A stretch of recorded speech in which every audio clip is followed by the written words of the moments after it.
গোয়েন্দা সূত্রে ও পূর্ববর্তী সময়ে আটককৃত পাচারকারীদের দেওয়া তথ্য মতে জানা যায়, সাগর পথে মালয়েশিয়া পাচারের উদ্দেশ্যে নারী ও শিশুসহ বেশ কিছু সংখ্যক ব্যক্তিকে টেকনাফের হাবিরছড়া সংলগ্ন গহীন পাহাড়ি এলাকায় বন্দী করে রাখা হয়েছে।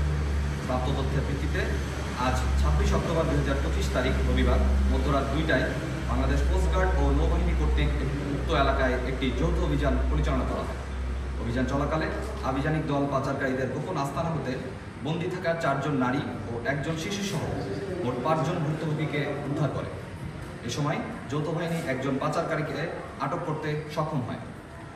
উদ্ধারকারীদের জিজ্ঞাসাবাদে জানা যায়, কয়েকটি সংঘবদ্ধ পাচারকারী চক্র বিদেশে উন্নত জীবনযাপনের স্বপ্ন, উচ্চ বেতনের চাকরি এবং অল্প খরচে বিদেশ যাত্রার প্রলোভন দেখিয়ে টেকনাফ সহ দেশের বিভিন্ন এলাকা থেকে বাংলাদেশি ও রোহিঙ্গা নাগরিকদের মালয়েশিয়ায় গমনে উদ্বুদ্ধ করে টেকনাফের গহীন পাহাড়ে গোপন আস্তানায় জিম্মি করে রেখেছিল।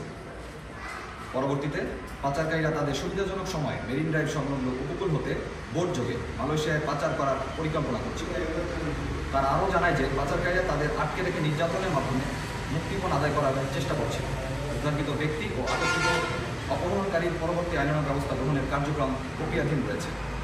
মানব পাচার রোধে বাংলাদেশ কোস্টগার্ড ভবিষ্যতেও এ ধরনের অভিযান অব্যাহত রাখবে।